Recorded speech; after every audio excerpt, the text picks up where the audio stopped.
Hello everyone, আজকে আমরা organic কেমিস্ট্রির ইলেকট্রনিক এফেক্ট সম্পর্কে জানব। তো ইলেকট্রনিক এফেক্ট গুলো জানার আগে আমাদের জানতে হবে যে ইলেকট্রনিক এফেক্ট আমরা পড়বো কেন। ইলেকট্রনিক এফেক্ট করার একটি গুরুত্বপূর্ণ কারণ হচ্ছে যে একটা মলিকুলের স্টেবিলিটি কতটা আছে। একটা মলিকুল রিয়াকশন কেন করবে?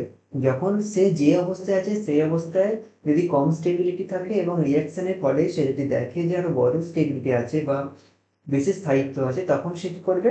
তখন সে রিয়াকশনে অংশগ্রহণ করবে। এবার আমরা কি করে বুঝবো যে একটা মলিকুল স্টেবিলিটি আছে কিনা বা সেই রিয়াকশনে অংশগ্রহণ করলে কতটা স্টেবিলিটি পাবে? সেটা জানার জন্যই আমাদের ইলেকট্রনিক এফেক্টগুলো জানতে হবে। এখন এই ইলেকট্রনিক এফেক্টগুলোকে দুটো পার্টে ভাগ করা হয়েছে। একটা কি? একটা হচ্ছে পার্মানেন্ট এফেক্ট আর একটা হচ্ছে টেম্পোরারি এফেক্ট।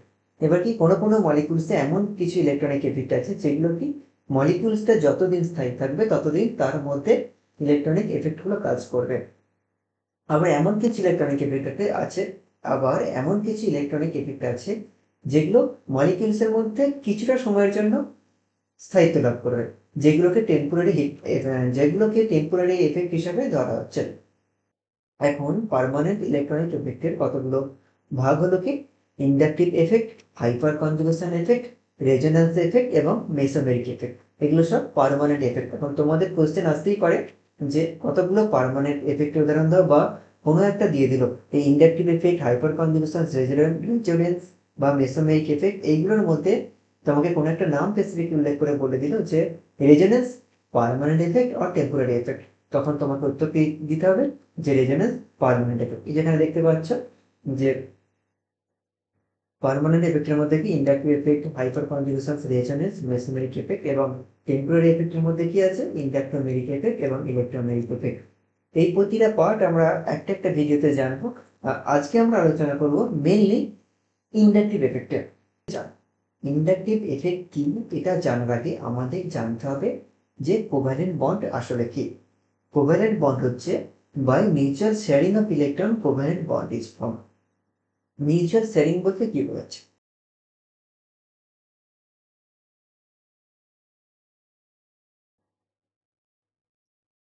মিউচুয়াল শেয়ারিং বলতে কি বোঝাচ্ছে? ধরে নাও কোনো একটা ধনী মানুষ, সে কি করছে? কোনো একটা গরিবকে দান করছে। এখানে দুজনের উদ্দেশ্যটা কি? গরিব মানুষটা ধনীর দেয়া কিছু সামগ্রী পেয়ে কি হবে? উপকৃত হবে, তার মানে সেখানে তার লাভ হবে। আবার যে ধনী মানুষটা দান করছে তার কাছে কি আছে? বেশি পরিমাণে অর্থ আছে, সেই জন্য সে কি করছে? দান করছে। দান করে সে কি পেতে চাইছে? সে শান্তি লাভ করতে চাইছে বা তার মানসিক শান্তি পেতে চাইছে। এখানে কি হচ্ছে? দুজনেই কাজ করছে, একজন নিচ্ছে এবং একজন দিচ্ছে, কিন্তু উদ্দেশ্য তাদের দুজনেরই কি? নিজেদের চাহিদা মেটানো। ঠিক আছে, একজনের চাহিদা কি? মানসিক শান্তি। আর একজনের চাহিদা তার সামগ্রী, যাতে সে তার দারিদ্রতা মুছতে পারে। সেটা হচ্ছে মিউচুয়াল শেয়ারিং অফ ইলেকট্রন। এখানে যে হাইড্রোজেনটা দেখতে পাচ্ছ তার একটা ইলেকট্রন আছে, আবার এখানে যে ক্লোরিনটা দেখতে পাচ্ছ সেটার কি আছে? 9খানা ইলেকট্রন আছে। এখন আমরা কি জানি? অক্টেট রুলটা জানি। অক্টেট রুলের কি বলেছে যে 8খানা ইলেকট্রন থাকলে তবে সেই বিশিষ্ট স্টেবিলিটি অর্জন করতে পারবে। এখানে যেহেতু ক্লোরিনের পাশে 9টা ইলেকট্রন আছে, সে তখন কি করছে? সে তখন একটা দিয়ে তার অষ্টপূর্তি করতে চাইছে, যার ফলে কি সে স্টেবিলিটি পাবে। আবার হাইড্রোজেন কি আছে? হাইড্রোজেনের কাছে একটা ইলেকট্রন আছে, সে একটা নিয়ে স্টেবিলিটি অর্জন করতে চাইছে। সেই কারণে দুজনে এমন একটা অবস্থায় পৌঁছেছে যেখানে দুজনে স্টেবিলিটি অর্জন করছে। এই ছিল কোভ্যালেন্ট বন্ড। কোভ্যালেন্ট বন্ডের কি definition? By mutual sharing of electron covalent bond, by mutual sharing of electron covalent bond is formed. এরপরে এরপরে যে টার্মটার সঙ্গে আমরা পরিচিত হব সেটা হচ্ছে ইলেকট্রোনেগেটিভিটি। ইলেকট্রোনেগেটিভিটি কি? ইলেকট্রোনেগেটিভিটি হচ্ছে যে এই যে কোভ্যালেন্ট বন্ড তৈরি করেছে, এই হাইড্রোজেন এবং এই ক্লোরিন দুজনে মিলে যে কোভ্যালেন্ট বন্ডটা তৈরি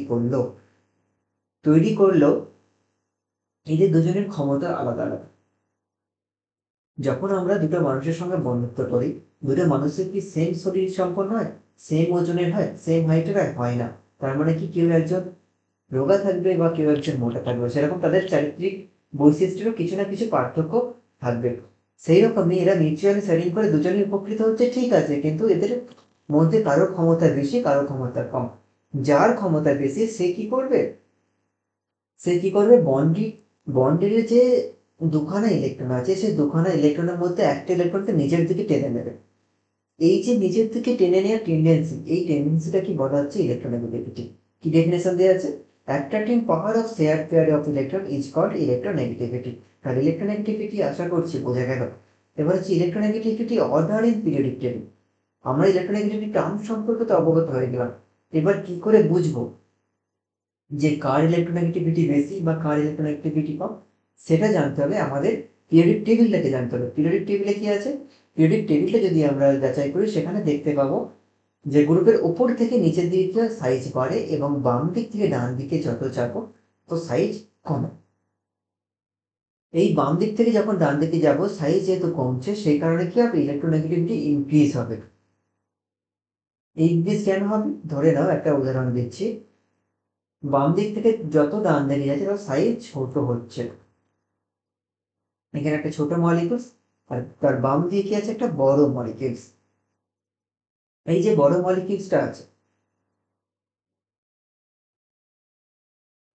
ধরে নাও এই বড় মলিকিউলস এবং ছোট মলিকিউলস দুজনে সমান মলিকিউলস ছিল একটা সময় এই বড় মলিকিউলস যা সাইজের ছিল ছোট মলিকিউলস তাই ছিল। একটা সময় কি হলো, তারা কোনো একটা অনুষ্ঠানে গেল, যে খেতে গেল।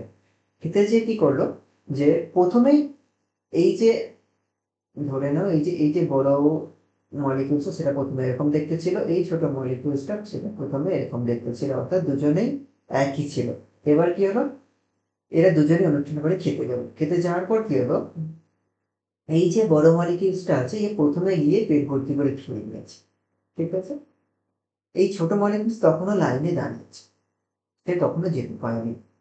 সে তারপর আস্তে আস্তে ধীরে ধীরে গিয়ে টেবিলে বসলো। এই যে একজন খেয়ে বেরিয়ে আসছে, একজন খেতে টেবিলে বসছে। এখন আবার যদি দুজনকে তুলে নিয়ে যে অন্য একটা টেবিলে একই সঙ্গে বসিয়ে দেওয়া হয়, সেক্ষেত্রে তুমি ভাবো, সেক্ষেত্রে খাওয়ার চাহিদাটা কার বেশি থাকবে? এই বড় মলিকিউলসটা যে খেয়ে মোটা হয়ে গেছে, না যে খায়নি? অবশ্যই যে খায়নি তার খাওয়ার চাহিদাটা বেশি থাকবে।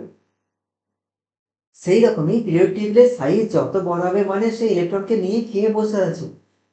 কিন্তু তখনও ছোট মলিকিউলসটা কোনো ইলেকট্রন খায়নি, তার মানে কি তার চাহিদাটা বেশি থাকবে যে আমার কাছে কম আছে, এখন পেটে আমার খিদে আছে, সুতরাং আমাকে ইলেকট্রন নিতে হবে। সেই কারণে সে কি করবে, ইলেকট্রনগুলোকে নিজের দিকে তত টেনে নেবে। সুতরাং পিরিয়ডিক টেবিলের বাম দিক থেকে ডান দিকে যত আমরা যাব তত তার সাইজ ডিক্রিজ করবে। সেই সাইজ ডিক্রিজ করার কারণে ইলেকট্রোনেগেটিভিটি ইনক্রিজ করবে, অর্থাৎ বন্ডেড ইলেকট্রনকে নিচের দিকে টেনে নেওয়ার ক্ষমতাটা বেড়ে যাবে। এবার আছে আপ টু ডাউন। আমরা কি জানি আপ টু ডাউন সাইজটা কি করছে? ইনক্রিজ হচ্ছে। যেহেতু আপ টু ডাউন সাইজটা ইনক্রিজ হচ্ছে সুতরাং ইলেকট্রোনেগেটিভিটি ডিক্রিজ হবে। এটা স্বাভাবিক জিনিস, বোঝা যাচ্ছে আশা করছি।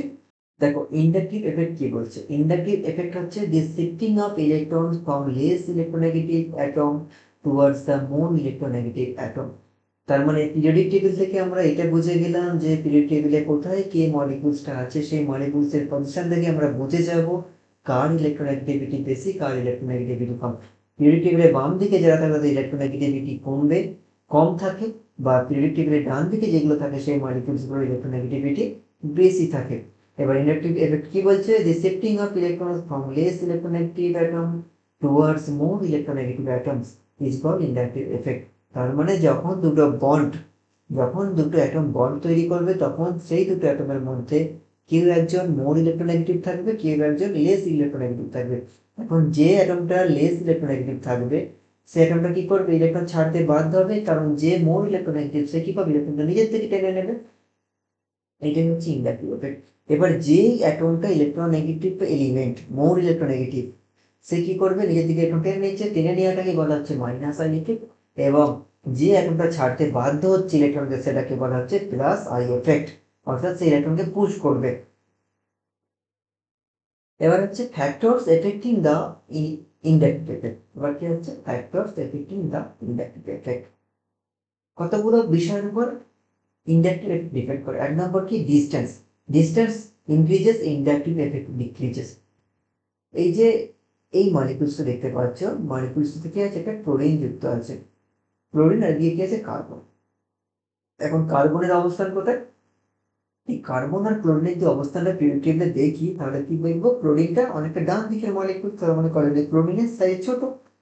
যেহেতু ক্লোরিনের সাইজ ছোট সেহেতু কি হবে, তার ইন্ডাকটিভ এফেক্টের পাওয়ারটা বেশি হবে, তার মোর ইলেকট্রোনেগেটিভ। মানে মোর ইলেকট্রোনেগেটিভ মানে কি, plus minus I electron show করবে। সেই কারণে chlorine partial negative charge gain করেছে এবং কার্বনটা পার্সিয়াল পজিটিভ চার্জ গেইন করেছে। এখানেই ব্যাপারটা হচ্ছে কি, এই যে ইন্ডাকটিভ এফেক্টে কাজ করবে, সে মাইনাস আই এফেক্টের যে ফাংশনাল গ্রুপটা আছে সেখান থেকে কি করবে, 3 নম্বর কার্বন অব্দি কাজ করবে, 1 নম্বর 2 নম্বর 3 নম্বর। এখানে যে পরিমাণ পজিটিভ চার্জ আছে সেখানে আরো কম পরিমাণ পজিটিভ চার্জ আছে, এখানে আরো কম পরিমাণ পজিটিভ চার্জ আছে, আর এখান থেকে কোনো রকম এফেক্ট করছে না ইন্ডাকটিভ এফেক্ট। ঠিক আছে, ডিস্টেন্স ট্রান্সফার করছে সেখানে। এবার আছে degree of carbon. Degree of carbon is increases, inductive effect also increases. যখন দেখবে কোনো মলিকিউলসে কার্বনটা 1 ডিগ্রি আছে বা 2 ডিগ্রি আছে বা 3 ডিগ্রি আছে, তখন তুমি এটা ব্যবহার করতে পারো যে ইন্ডাকটিভ এফেক্টের order 3 degree carbon greater than 2 degree carbon greater than 1 degree carbon. এরপরে কি আছে, হাইব্রিডাইজেশন। যদি কোনো মলিকিউলস বা পিসিস যদি sp হাইব্রিডাইজেশন থাকে বা sp2 থাকে বা sp3 থাকে, তুমি সেটা দেখে সহজে বলতে পারবে যে কার ইন্ডাকটিভ এফেক্ট বেশি, কার ইন্ডাকটিভ এফেক্ট কম। এখানে দেখো এই কার্বনটা, এই কার্বনটা, এই কার্বন, এই কার্বন, এই কার্বন, এই কার্বন, এই 4টে কার্বনের মধ্যে এই যে 3টে কার্বন দেখতে পাওয়া যায়, কার্বনের সঙ্গে ডবল বন্ড আছে সুতরাং sp2 হাইব্রিডেশন, এই কার্বনের সঙ্গে ডবল বন্ড আছে সুতরাং sp2 হাইব্রিডেশন, আবার এই কার্বনের সঙ্গে ডবল বন্ড আছে সুতরাং sp2 হাইব্রিডেশন। এই 3টে কার্বন sp2 হাইব্রিডেশন। একটু আমরা কি বললাম, sp2 এর হাইব্রিডেশন কি হয়, sp3 থেকে বেশি হয়েছে, এখানে কার্বন সিঙ্গেল আছে, এটা হচ্ছে sp3 হাইব্রিডেশন। চলো ঠিক আছে, মানে কি বোঝা গেল, হাইব্রিডাইজেশন অর্ডার হবে sp greater than sp2 greater than sp3। একটা ইম্পর্টেন্ট ট্রিক্স তোমাদের বলে দিই, সেটা হচ্ছে কি, মাইনাস এফেক্টিং গ্রুপস কারা হবে, প্লাস আই এফেক্টিং গ্রুপস কারা। আমরা তো জেনে গেলাম মাইনাস আই এফেক্টিং গ্রুপস কারা, যারা বন্ডেড ইলেকট্রনস গুলোকে নিচের দিকে টেনে নেবে তাদের হচ্ছে মাইনাস আই এফেক্টিং গ্রুপ। আর প্লাস আই এফেক্টিং গ্রুপস কারা, যারা বন্ডেড ইলেকট্রন গুলোকে নিজের থেকে দূরের দিকে ঠেলে দেবে, সেটাই হচ্ছে প্লাস আই এফেক্টিং গ্রুপ। এখন এই মাইনাস আই এফেক্টিং গ্রুপস কারা, ফাংশনাল গ্রুপস আর ইলেকট্রন উইথড্রয়িং গ্রুপ। যে সমস্ত ফাংশনাল গ্রুপ আছে সেই সমস্ত ফাংশনাল গ্রুপগুলি হলো কি মাইনাস আর এফেক্ট সহকারী গ্রুপ, অর্থাৎ ইলেকট্রনকে বন্ড থেকে নিজের দিকে টেনে নেবে, যেমন alcohol, aldehyde, ketone, amine etcetera. আর কি আছে, all alkyls are electron releasing group. যে সমস্ত অ্যালকিল তুমি দেখতে পাবে সেই সমস্ত অ্যালকিল গ্রুপগুলো কি প্লাস আর এফেক্টিং গ্রুপ, অর্থাৎ বন্ডেড ইলেকট্রনগুলোকে নিজের থেকে দূরের দিকে ঠেলে দেবে। আরেকটা ইম্পর্টেন্ট ট্রিক্স কি, আরেকটা ইম্পর্টেন্ট ল তোমরা মাথায় রেখে দেবে, সেটা হচ্ছে কি, সেটা হচ্ছে এটা, more number of carbon increases more inductive effect increases. তার মানে কোন একটা মলিকিউলসে যত কার্বনের সংখ্যা বেশি দেখতে পারবে, অর্থাৎ এই যে অ্যালকিল গ্রুপের সংখ্যা দেখতে পারে বেশি, তত কি হবে, তার ইন্ডাকটিভ এফেক্টের পরিমাণটা বৃদ্ধি পাবে।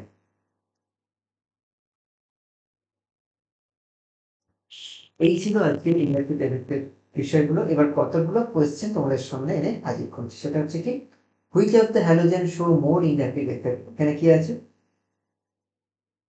কার্বন কার্বন সিঙ্গেল বন্ডের সঙ্গে ফ্লুরিন যুক্ত আছে, ক্লোরিন যুক্ত আছে, ব্রোমিন যুক্ত আছে। এখন ফ্লুরিন ক্লোরিনের অবস্থানটি, ফ্লুরিন ক্লোরিনের অবস্থান কি, ফ্লুরিন ক্লোরিন ব্রোমিন, তাই তো। উপর থেকে যত নিচে নামবো কি সাইজ ইনক্রিজ করছে, সাইজ ইনক্রিজ করা মানে কি হবে, ইলেকট্রোনেগেটিভিটি ডিক্রিজ করবে, ইলেকট্রোনেগেটিভিটি ডিক্রিজ করা মানে কি, তার প্লাস আই এফেক্টের পরিমাণটা বাড়বে। সুতরাং ফ্লুরিনের সাইজ সব থেকে ছোট, তার মোর ইলেকট্রোনেগেটিভ, তাই এটা মোর ইলেকট্রোনেগেটিভিটি। এখানে এখানে ফ্লুরিনের সাইজ সব থেকে ছোট, তাই এটা মোর ইলেকট্রোনেগেটিভ, এবং ক্লোরিনের সাইজ তারপর, তাই এটা মাঝে থাকছে, এবং ব্রোমিনের সাইজ সব থেকে বেশি, তাই এটা কি হবে, লেস ইন্ডাকটিভ এফেক্ট শো করবে। এবার কি আছে, which chlorine had more inductive effect. এখানে কি আছে, এই যে কার্বনটা আছে, এই কার্বনটা কি 1 ডিগ্রি কার্বন। 1 ডিগ্রি কার্বন বলতে কি, 1 ডিগ্রি কার্বন বলতে এই যে ক্লোরিন ফাংশনাল গ্রুপটা আছে, এখান থেকে যদি আমরা ক্লোরিন অ্যাটমটা আছে, এখান থেকে এই যে কার্বনটা দেখতে পাচ্ছি, সেই কার্বনটা সরাসরি কটা কার্বনের সঙ্গে যুক্ত আছে, এখানে একটা কার্বনের সঙ্গে যুক্ত আছে, সুতরাং এটা 1 ডিগ্রি। এখানে ক্লোরিন যে কার্বনের সঙ্গে যুক্ত আছে, এই যে এখানে কার্বনটা আছে, এটা কতগুলো কার্বনের সঙ্গে যুক্ত আছে, দুটো কার্বনের সঙ্গে যুক্ত আছে, সুতরাং এটাকে 2 ডিগ্রি। এই যে এখানে এই ক্লোরিনটা আছে সেটা 3টে কার্বনের সঙ্গে যুক্ত আছে, এই ক্লোরিন এই কার্বনটা একটা দুটো তিনটি কার্বনের সঙ্গে যুক্ত হয়, সুতরাং এটা 3 গ্রুপ। আমরা কি জানি, আমরা একটু কি পড়লাম, কার্বোকেনাল স্টেবিলিটি কোথায় করলাম দেখাচ্ছে,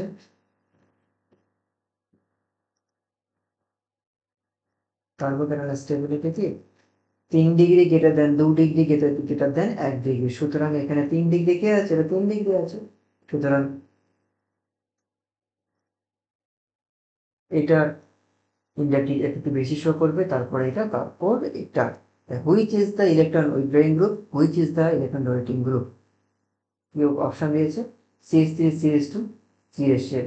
এখানের মধ্যে একটা জিনিস মাথায় রাখবে যে মেটাল অ্যাটমের সাথে হ্যালোজেন অ্যাটম যুক্ত থাকলে হ্যালোজেন সাধারণত কি মাইনাস আই এফেক্ট শো করে, কিন্তু সেই মাইনাস আই শোকারী হ্যালোজেন যদি কোনো মেটাল অ্যাটমের সঙ্গে যুক্ত থাকে তখন সেই টোটাল ফাংশনাল গ্রুপটা প্লাস আই এফেক্ট শো করবে। যেখানে দেখতে পাচ্ছ সাধারণত ক্লোরিন কি হয় মাইনাস আই এফেক্ট শো করে, কিন্তু যেই সেটা ক্যালসিয়ামের মতো মেটাল অ্যাটমের সঙ্গে যুক্ত হয়ে গেল তখনই সেটা কি প্লাস আই এফেক্ট শো করে দিল। বাকি যে অ্যালকিল গ্রুপটা রইল সেই remaining alkyl group minus I effect show করলো। তো আজকে ছিল ইন্ডাকটিভ এফেক্ট সম্পর্কে এত দূর অব্দি, পরের দিন আমরা রেজোন্যান্স সম্পর্কে জানবো। তো আমরা এখানে অব্দি রাখলাম, বাই।